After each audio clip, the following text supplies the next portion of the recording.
right, we're back live with Springfield's Morning News. I'm Greg Bishop on 92.7 WMAY, Springfield's News and Talk, and I can't believe that we are a week and a day away from the June 28th primary. And to talk a bit about that and more is Sangamon County Sheriff Jack Campbell. Sheriff, thanks for taking time with us this morning. Good morning, Greg. Glad to be here. How was your Father's Day? It was great. Spent a lot of time with my kids, my grandkids. It was a great time. That's good to hear. Well, you do have technically the day off today. You are busy at work. Never a day off for law enforcement. Never a day off.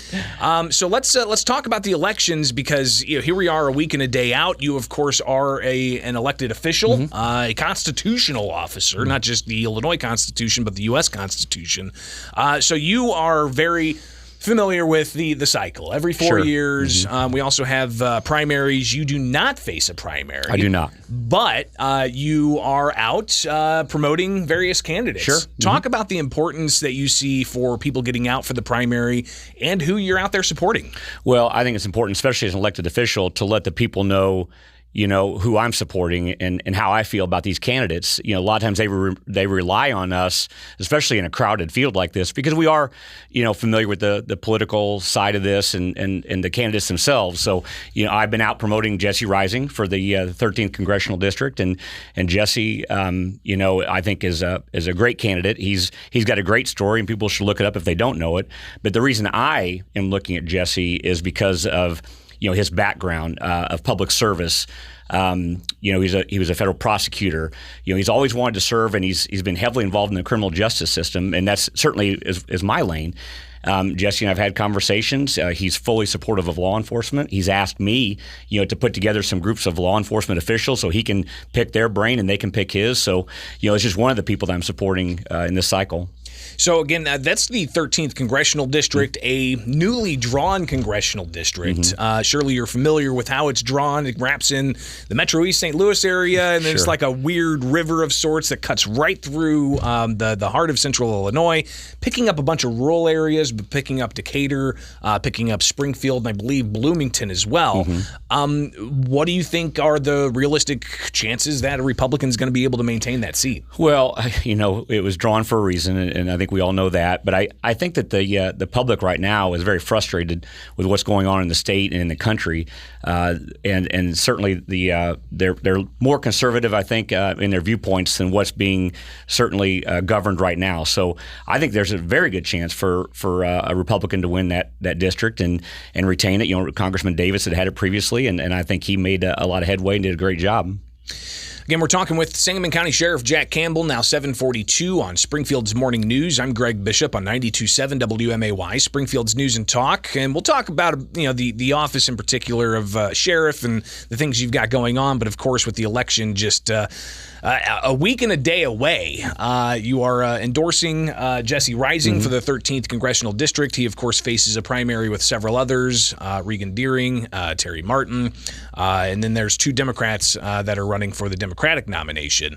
Who else are you looking at? Who else are you supporting out there for the primary? Because there's a lot of action. Sure. There's a lot of action all up and down the ticket when it comes to governor, to Secretary of State, and so on. Sure. So who are you out there supporting? Some of the statewide offices, certainly John Milheiser, who I've known and worked with for so many years for Secretary of State.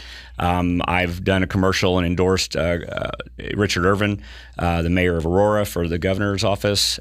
Here locally, Tim Butler, for state representative. It's such a great advocate for Springfield, Sangamon County area. I know he's got a new district too, and so again, these are people that have my values, conservative values, people I've got to know and trust. That's the thing about a lot of times as elected officials, people don't really know us that well.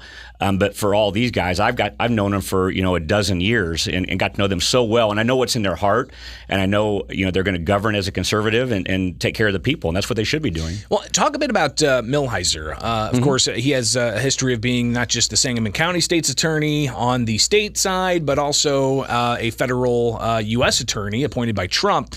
But he's not running for attorney general. He's looking for the Secretary of State's office. Talk about that in particular. What you think he's going to be able to bring to that office? I think his again, his background in the criminal justice system is about doing what's right and enforcing the law. And certainly as Secretary of State, that's another, it's a statewide office that gives him a hold on that. And, certainly overseeing motor vehicle services, things like that, is going to, I think, play right into his lane. But I think him being an attorney and a former prosecutor is going to bring a whole new aspect to that office. And, it's vital that we have good people like that are willing to step up. And I think John has proven himself as a public servant. And really all these positions at the end of the day are here to serve the people.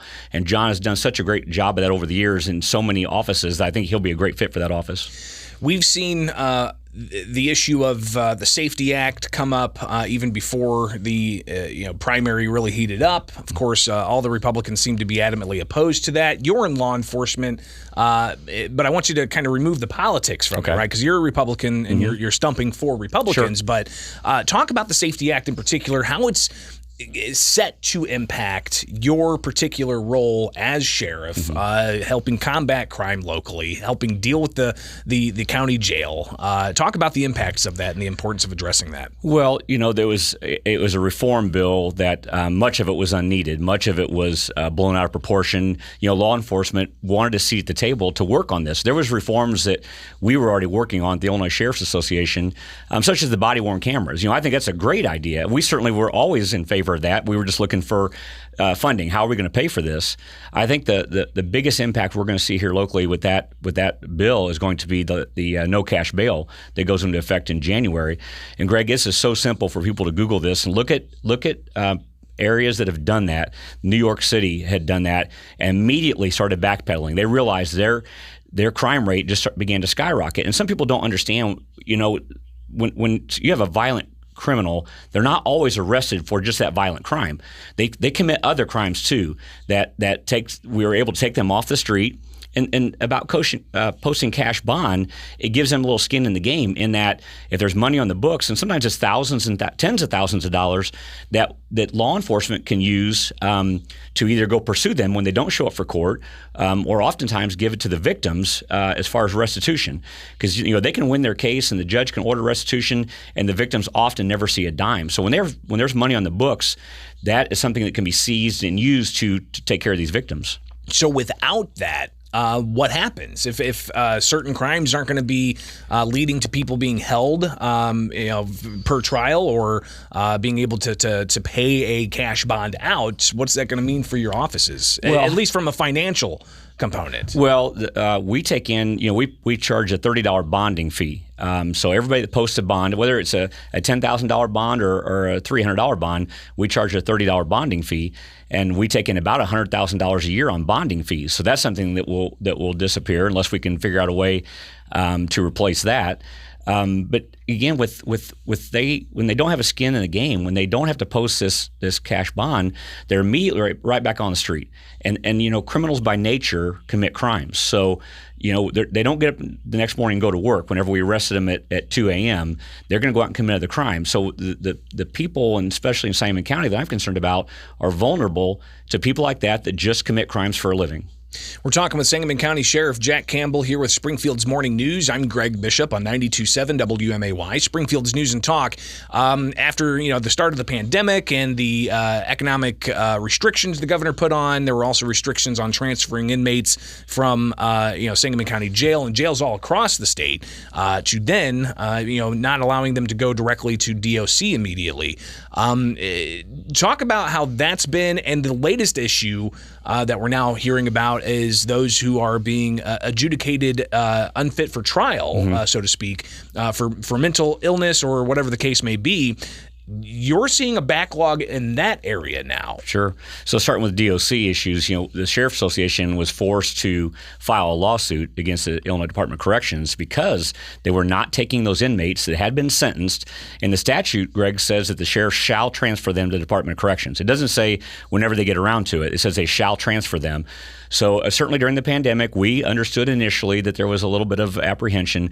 But after that, the evidence showed we could clearly transport these inmates. And by the way, they're in somebody's custody. So even though DOC didn't want them, the jail still had to hang on to them. So the threat of COVID was always there. But we filed the lawsuit, and it was settled. And I am very happy to say that the DOC has been steadily transferring inmates out of not just Sangamon County, but all around the state. I think we only have about 5 inmates or so right now that are waiting to go, and that's fine. We generally wait till we get a van full and we transport them all at the same time. Now the DHS issue is a more recent court issue that Dan Wright has taken the leadership role on.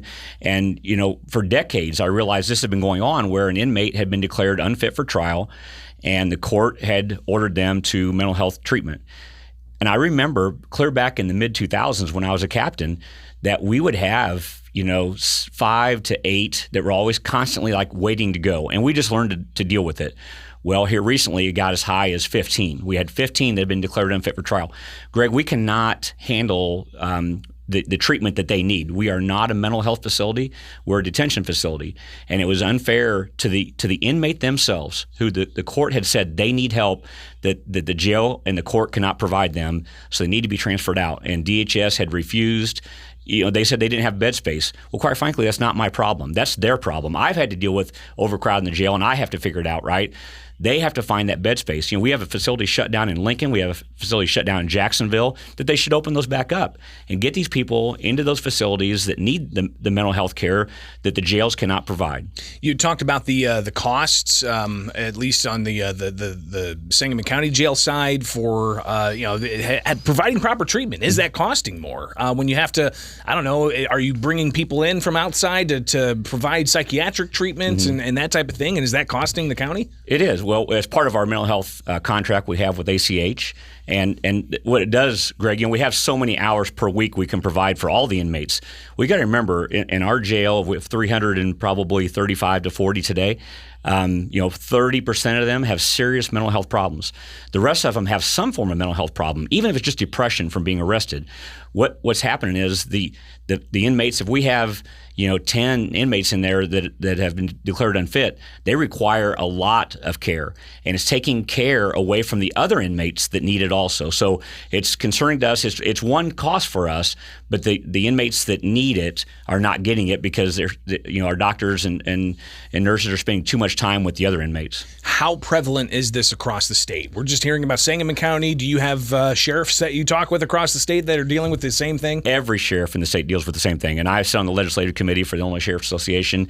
Talked to there's 102 sheriffs in Illinois, and we all deal with this. Cook County is the largest mental health facility in the world, if you think about it, and every sheriff deals with this. And again, every sheriff, just like me, we're not set up for this. These people need treatment. We can't force medications on them. When they go to DHS, they can force medications on them, and we cannot do that. So they sit and linger in our custody, and that's not where they belong. Sangamon County Sheriff Jack Campbell, greatly appreciate you taking the time with us as always. Good to see you this morning on your day off. Thanks for being here. I appreciate it. And you got meetings to get to, so we'll let you get out of here. Appreciate it. We'll talk again soon. Have a good one. It is Springfield's Morning News. I'm Greg Bishop on 92.7 WMAY.